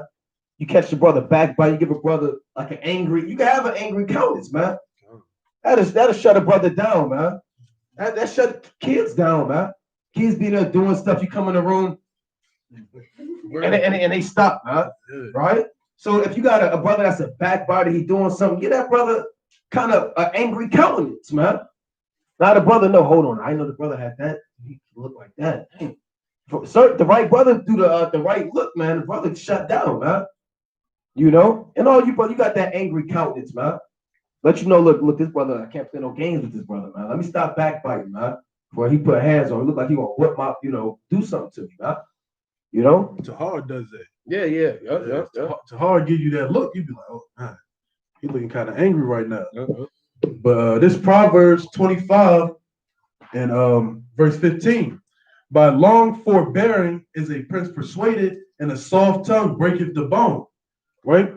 So a soft tongue will break somebody's bone, man. So if you're dealing with an angry man, sometimes you gotta speak soft words, man. Don't be timid, but sometimes you gotta look, bro. It ain't that serious, man. Right? It's way more other things we could be worried about. Like, just let it be, man. So use soft words in situations when you're dealing with an angry person. Right? Brothers and sisters that's married, if your spouse is upset, use soft words. Right? Try to diffuse the situation instead of adding more fuel to the fire. Right? Go ahead, bro. I'm saying, brothers would say a fool's mouth calls for strokes. Justify what they're doing. Come. So sometimes you gotta use wisdom in every situation you're dealing with, man. This whole Bible is nothing but wisdom. And there's no situation under the sun that's not covered in these scriptures. Right? It's just our job as Israelites to go and search on how to deal with every situation. Thus saith the Lord. Which one did you read? 25 Yeah, 15. All right, this Proverbs 15 and 1. All right, and the Proverbs, man, I don't want to read Proverbs because it's not Revelation. Well, that's why you don't know how to handle situations, man. Revelation is not going to tell you how to handle anger, problem, stress. You know what I'm saying? The application of knowledge. Get out the book of Revelation and read the Proverbs, brother. You know, all of the breakdowns, but you the one with the hot temper, man. Can't nobody talk to you, man. But you can go all in deep in the precepts, man. Right? Proverbs 15 and 1. A soft answer turneth away wrath, but grievous words stir up anger. Right? That's plain, man. Right? A soft answer could just, you could diffuse a whole situation. The Lord said in James, the third, was that, and also said, right, but James, the third chapter, speak about how little member the tongue is, and it can set on fire the whole nature of hell, man. So one word, all hell could break loose, man. People start fighting, beefing, grudges. Look at Trump. The whole situation with the Trump thing. That's right. Right. Take it to the Senate. Look what happened after that. Right. Right. To let me back on, I'm gonna read the next verse. The tongue of the wise uses knowledge upright, but the mouth of fools poureth out foolishness. Right. So if you're a wise man or a wise woman, you're gonna use your tongue the right way. Right. You're gonna say the right thing at the right times. Right. You're gonna know that certain things don't need to be said in certain situations. Right. If you had a funeral, don't say nothing that's gonna throw the whole vibe of the funeral off, man. People mourning, you say something bad about the person that died. Right? We see that all the time with the objections at the weddings. Right? If you object, hold your peace, then the side piece come out and start spilling all the beans, man. Right? That's the same thing in this truth, man. Use your words the right times. Everything don't need to be revealed at every second. Right? And I'm gonna jump to verse 18. A wrathful man stirreth up strife, but he that is slow to anger appeaseth strife. Right? So if you slow to anger, you're gonna stop a fight from happening, man.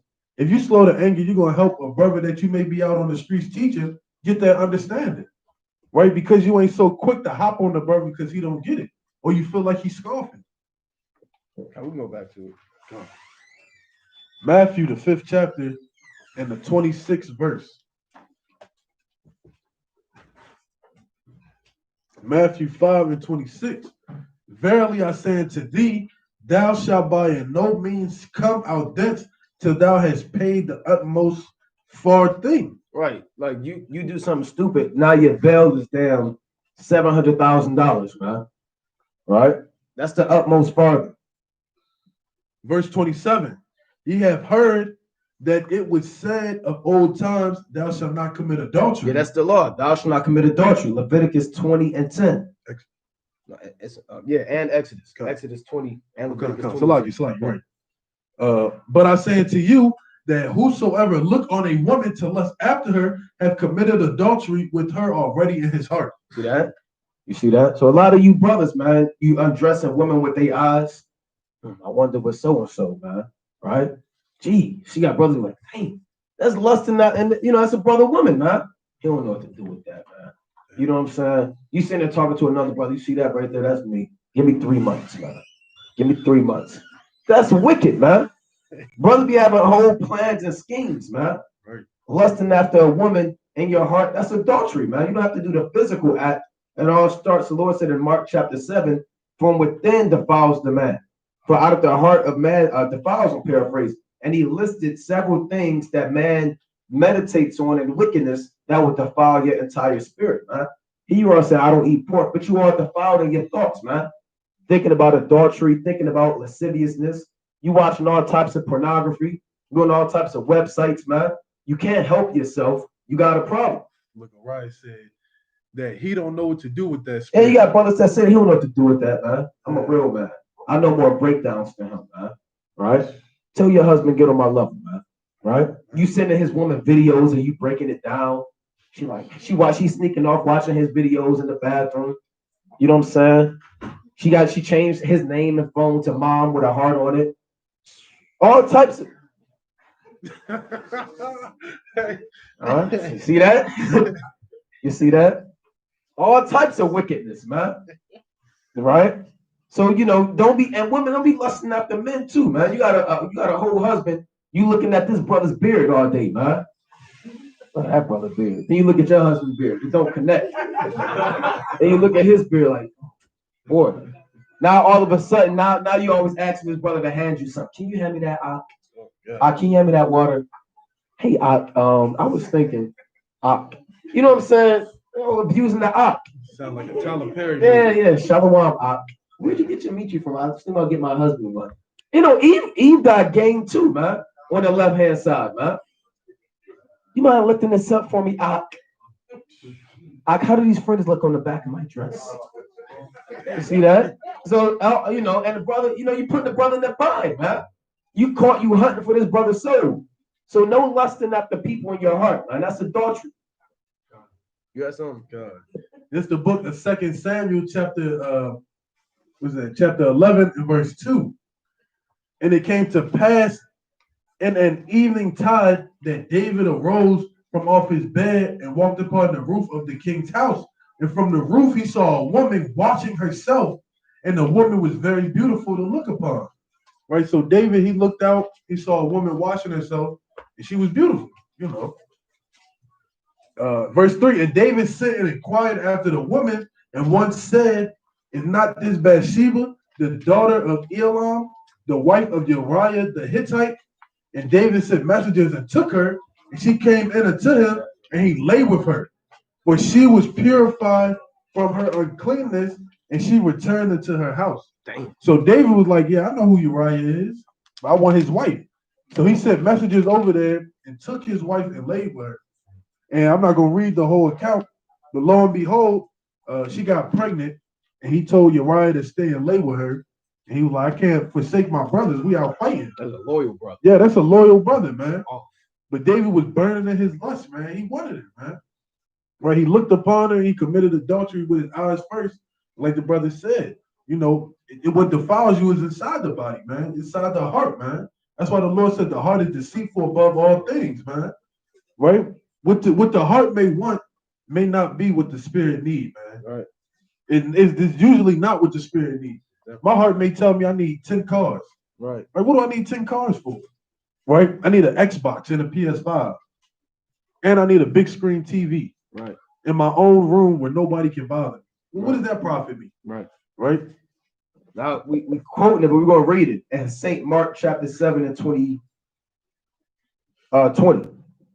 St. Mark chapter 7 and 20. And he said, that which cometh out of the man, that defileth the man. For from within, out of the heart of men proceed evil thoughts, adulteries. Right? Got brothers thinking about many adulteries. Brothers, they used to brag about that stuff in the world, man. Right? We talk, brothers, we use those examples all the time. Fornications, murders, thefts, covetousness, wickedness, deceit, lasciviousness, an evil eye, blasphemy, pride, foolishness. All these evil things come from within and defile the man. So if you want to make sure you're not defiled, it starts up here first, man. Meditating in the law, keeping your mind occupied in the scriptures, right? So it all starts in the spirit. Now I want to get this from the history of Susanna. Chapter 1, and I'm gonna read verse 5. Now I'm gonna get straight. I'm gonna read on verse 7. So you had, long story short, if you haven't read History of Susanna, read it. Check it out. All right, we're going to read this in these two Babylonian judges lusting after this woman, and they wickedness. 2 Africans. Just call it what it is. Two Africans, man. We don't have to go too deep into that, but we know how them Africans are, man. And if you're an African and you watching this, it is what it is. All right, we're not going to beat around the bush about you. All right, they get on us, we're gonna get on you, man. Lusting after the daughters of Zion, man. Oh. You had white women don't got nothing on the daughters of Zion, man. Them bead hair, what's the beady beads in your hair, man? Neck rings, lip disc, sand, tar paper, dark, damn skin peeling away, man.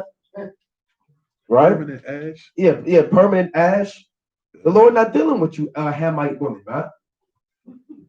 All right, so let's get this. History of Susanna, chapter 1, in verse 7. Now, when the people departed away at noon, Susanna went into her husband's garden to walk. And the two elders saw her going in every day and walking, so that their lust was inflamed toward her. And they perverted their own mind. You got brothers that pervert their own mind and turned away their eyes that they might not look into heaven nor remember just judgments. So if you catch yourself lusting, you're supposed to look into the heaven and remember what the law say, man. Don't be sitting there lusting after brother, wife. You know what the law says. I just got to, man. Right?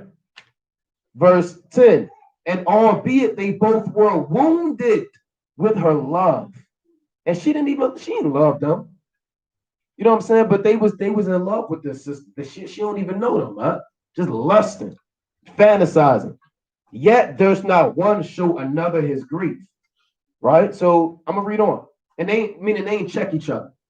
Right? You got two brothers lusting after this brother wife, and they know they both going off, but they kind of amping each other up. What you thinking about it right now, brother? Well, I'm gonna tell you what I'm thinking about it. Well, brother, maybe, and you see what they end up doing, man. Let's read on. For they were ashamed to declare their lust that they desired to do with her. Yet they watched diligently from day to day to see her. So now the Lord put a stalking spirit on them. Now it's day to day. You go from lusting after this brother wife. Now you see what time our husband go to work, right? Now you delivering packages or whatever the case may be to the door. That's the backstabbers. Brothers know the OJs, the backstabber song, man. He said they keep knocking at my door, but I'm not home, man. Yeah, he said, what's going on, man? Let's read on. Verse 12 again. Yet they watched diligently from day to day to see her. They see when she wake up, when her husband around, what time she wash herself. Verse 14. So when they were going, and the one said to the other, let us now go home, for it is dinner time. Now, so when they were going out, they parted the one from the other, and turning back again, they came to the same place. And after that, they had asked one another the cause. They acknowledged their lust. Then appointed they a time both together where they might find her alone. So, you got these two guys that said, look, we lusting after this other woman. Let's just go home. They came back 5 minutes later. So what are you doing here? Right. I'm just lusting after this woman. Well, why are you here? Well, I'm just lusting after her too. Well, I got this idea. If me and you lusting after, we both got these demons on her. Let's see when we can catch her alone from her husband. We're going to show her that we in love with her. Huh? Right? So let's read on. This is these Africans, man, these Hamites. And verse 15, and it fell out as they watched a fit time, meaning they clocking her. She went in as before with two maids only, and she was desirous to wash herself in the garden, for it was hot. And there was nobody there save the two elders that had hid themselves and watched her. Then she said to her maids, bring me oil and washing balls and shut the garden doors that they may wash me. And they did as she bade them and shut the garden doors and went out themselves at private doors to fetch the things that she had commanded them, but they saw not the elders because they were hid, hiding in the bushes under these trees. Now, when the maids were going forth, the two elders rose up and ran into her, saying, behold, the garden, they got that accent, that, that Hamite voice. Brothers know. Yeah. And, they don't sound like Judah, man. It's completely, madness, man. Right? That's what they said. They ran up on her and said, it's like verse 20. Come on, brothers on the comment board. Come on, brothers. Verse 20. The water king. Behold, this is what they told her. Behold, the garden doors are shut, that no man can see us, and we are in love with thee. Therefore, consent unto us and lie with us. And you got these demons on, you think you in love with a woman. That's just lust, brother. So I'm in love with her. You never had a conversation with this sister before, brother. You never talked to her not one time. But we both of y'all in love with her, man, because you were stalking her. A lot of you jakes don't know the difference between lust and love, man.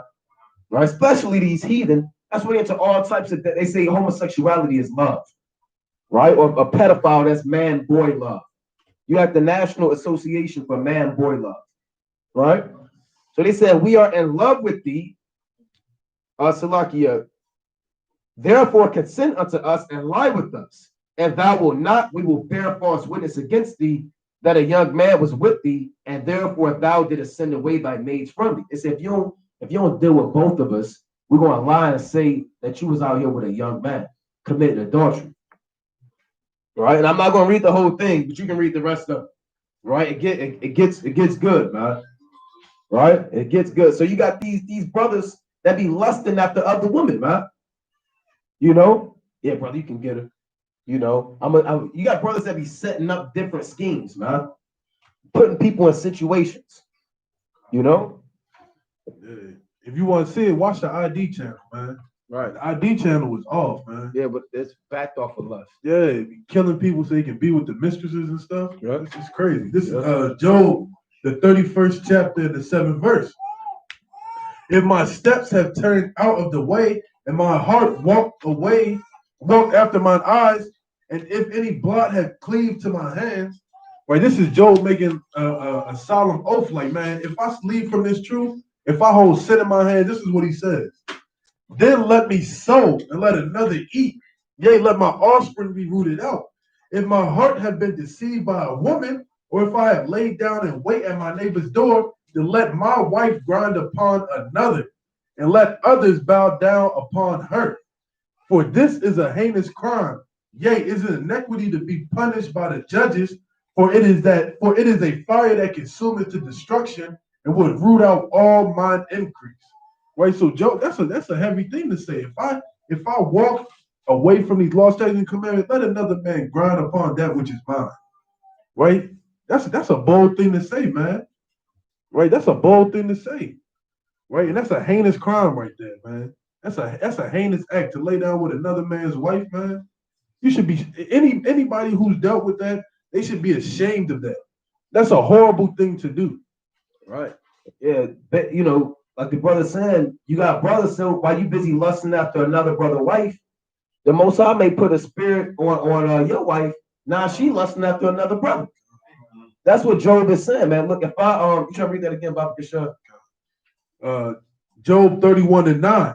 If my heart had been deceived by a woman, right, thinking you in love, or if I had laid wait at my neighbor's door, meaning you stalking that backstabber spirit, waiting to see when he leaves.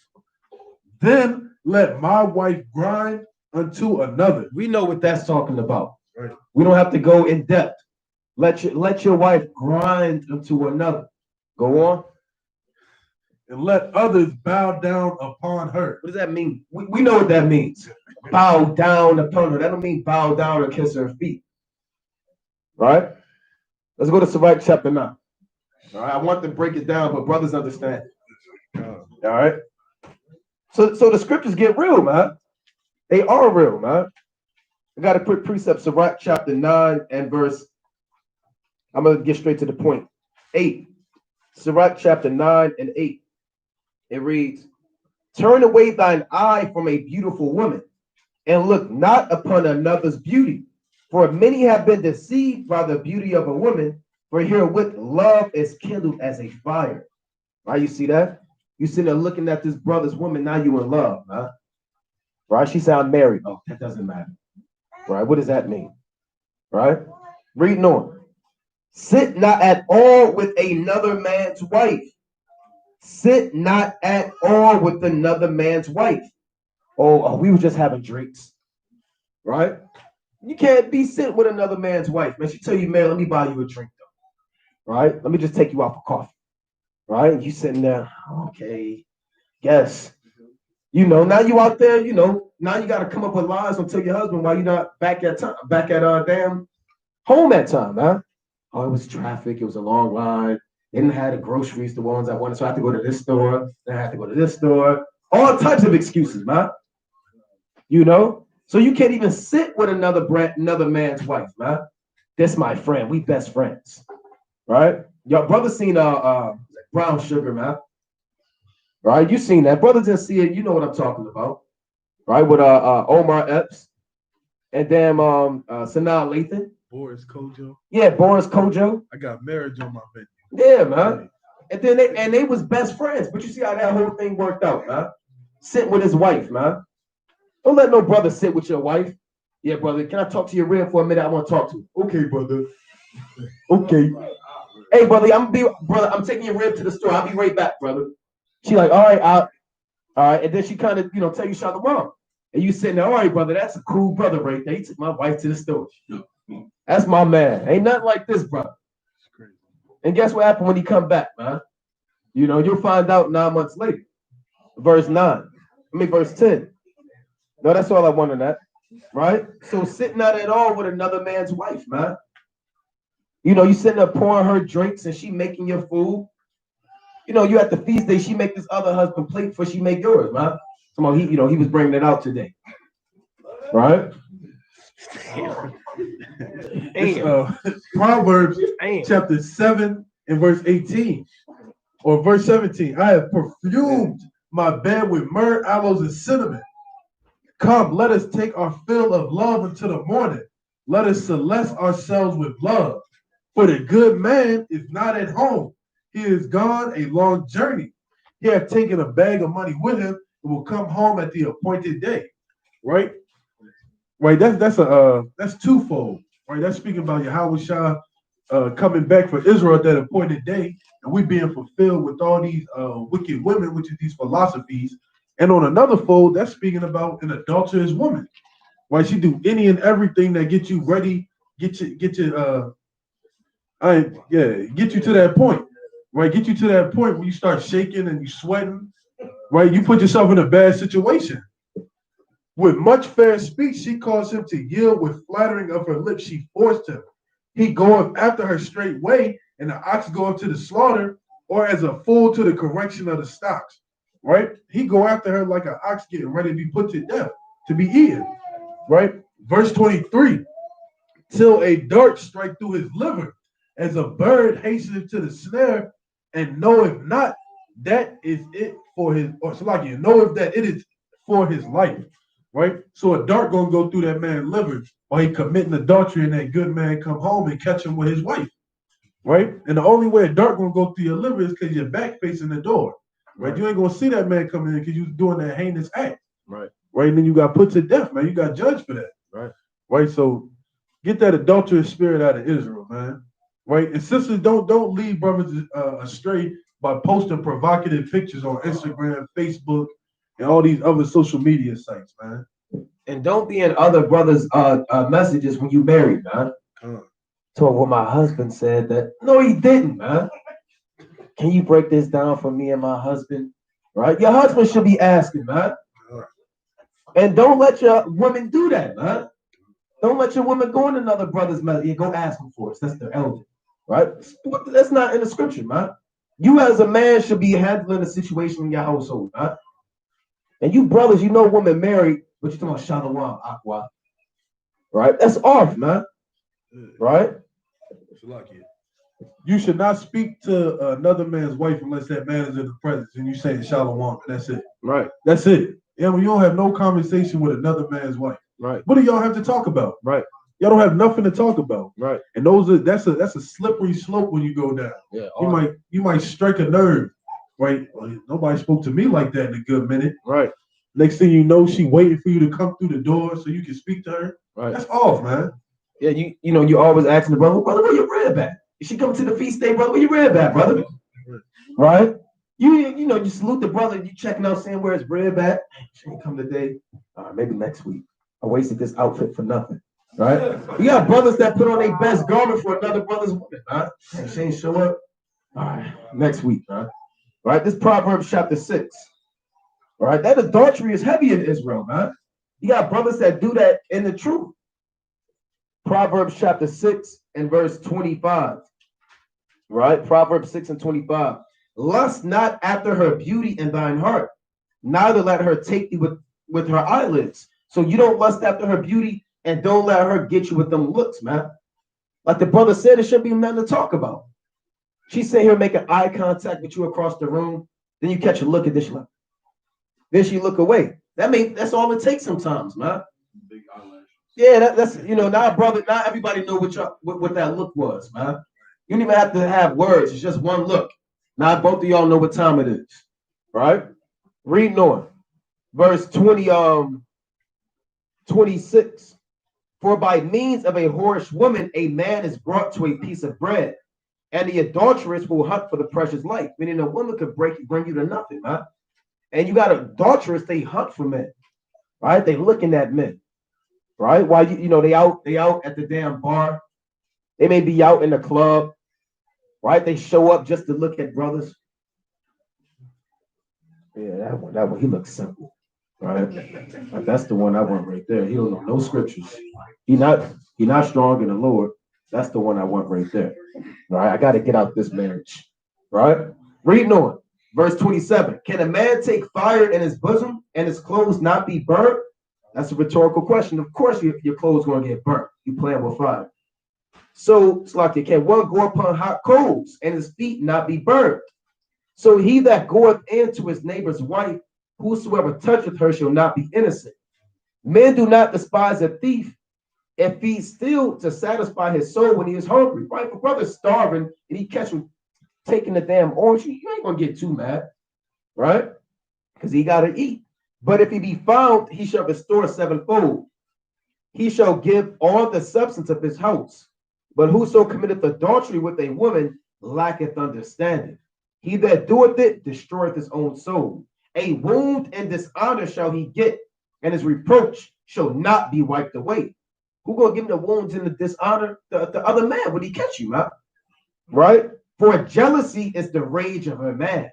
Therefore, he will not spare in the day of vengeance. He will not regard any ransom, neither will he rest content, though thou givest many gifts. Man, you can't pay that brother off. You catch him with his woman, and you can't give him no amount of money. He don't care about that. He don't want to hear what you got to say, man. Right? All that talk is over with, man. He want blood, man. If he a wise man. That still be going off, right? But because you like, if you call somebody in that act, you kind of put them to death when you smoke your brother, that still be going off. Yeah, but I mean, the Lord might be with you, right? The Lord could put a spirit in you to kind of afflict that man and get you out that situation. But you should still avoid it. Yeah, of course. Yeah, so yeah, we can do Con. that. If one man won't do it, another man will. Spirit in Israel. Right. Don't do that. Right. And with that, we're going to continue with this same topic. So-called next week, we're going to take a quick intermission, 25 to 30-minute break. And we're going to continue with the next topic within 25 to 30 minutes. So if you're watching live, don't go nowhere. We're going to take a quick intermission and proceed with the next live very soon. Come here, Shalom. Come on, Shalom.